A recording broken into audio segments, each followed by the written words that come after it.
All right, welcome back, gang. Yesterday or last night's video you guys watched was based on the Renaissance in art, or I'm sorry, in writing. Today we're going to talk a little bit what the difference between medieval art is and Renaissance art.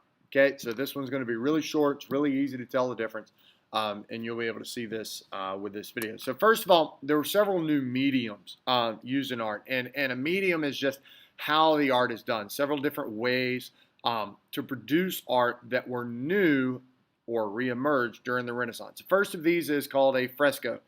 A fresco is basically just taking and painting on wet plaster. So you put plaster on a wall, which is the stuff that makes a wall smooth, and while it's wet, you take and you put little dots of paint on it, and you make your paintings that way. Many of the very famous paintings from the Renaissance were frescoes, and they're still around today. Many of them are after having some work done on them. So that's one. Sculpture also reemerged as an art form during the Renaissance.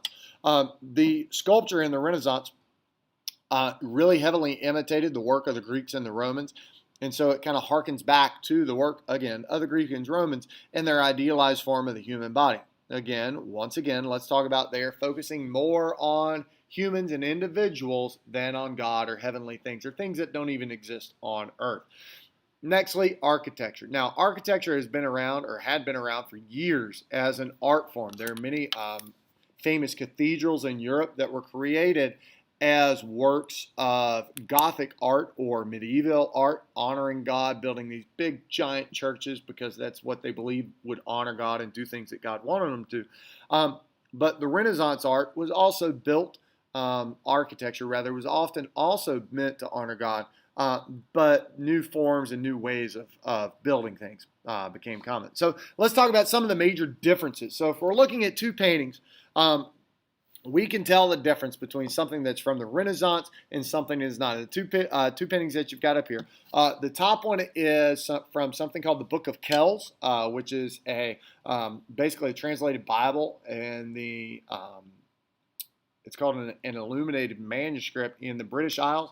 And it was a Bible that was copied by hand for people to use to convert the people in the British Isles to Christianity. The bottom right picture is from a guy named Peter Bruegel. It's called the Tower of Babel.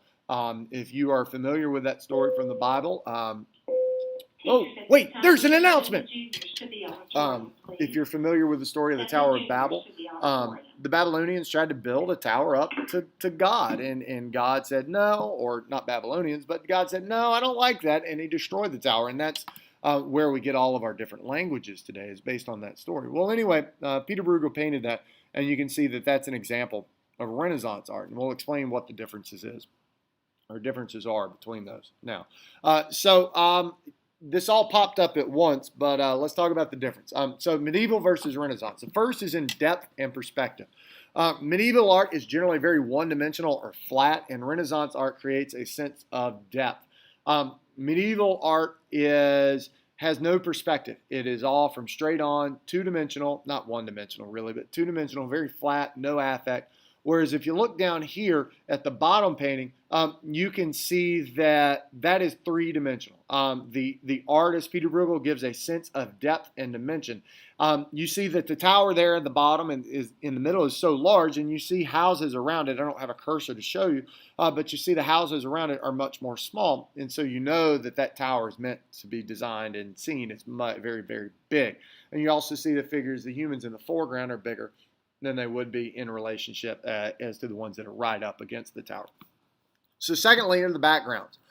Medieval backgrounds are very plain, very little detail in medieval backgrounds. The entire focus is on whatever the subject of the art is. You see the guy in the top painting, top drawing rather, is holding and praying his hands. They look almost like swords, which looks kind of weird. But the guy on the bottom, or the painting on the bottom, is very detailed. Even in the background, you can see mountains in the background. You can see clouds. Lots of detail added to that. Even homes, little trees you can see going off into the distance. Themes.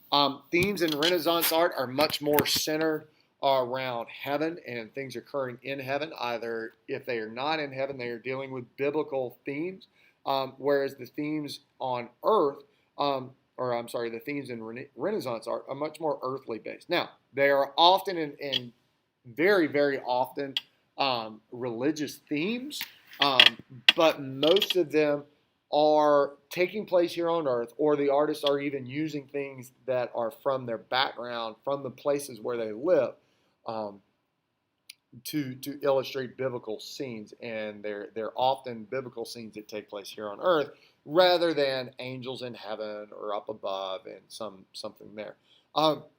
Realism. Renaissance art is often seen as ideal versus life. Um, Medieval art is often seen as an ideal form.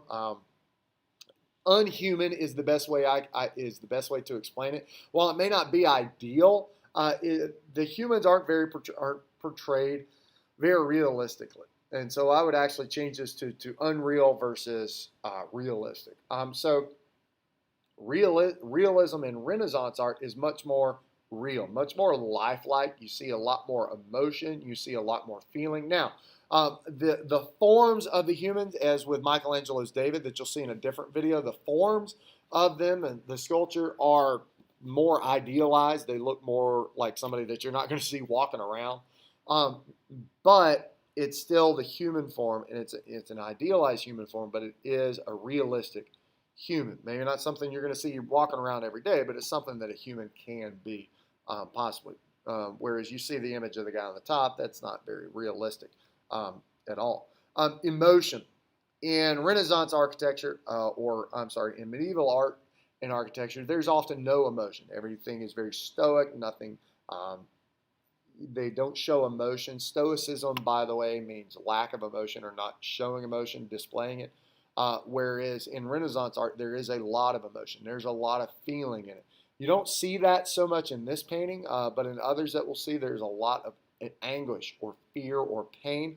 The picture that starts in the next video is very emotive. It does show pain. It shows anguish. It shows some happiness in it as well, and you'll be able to see that. Okay, so those are a couple of major differences between Renaissance art and medieval art. Again, this is just a really short video, and I hope you get the differences between Renaissance art and medieval art and what makes them different. Bye.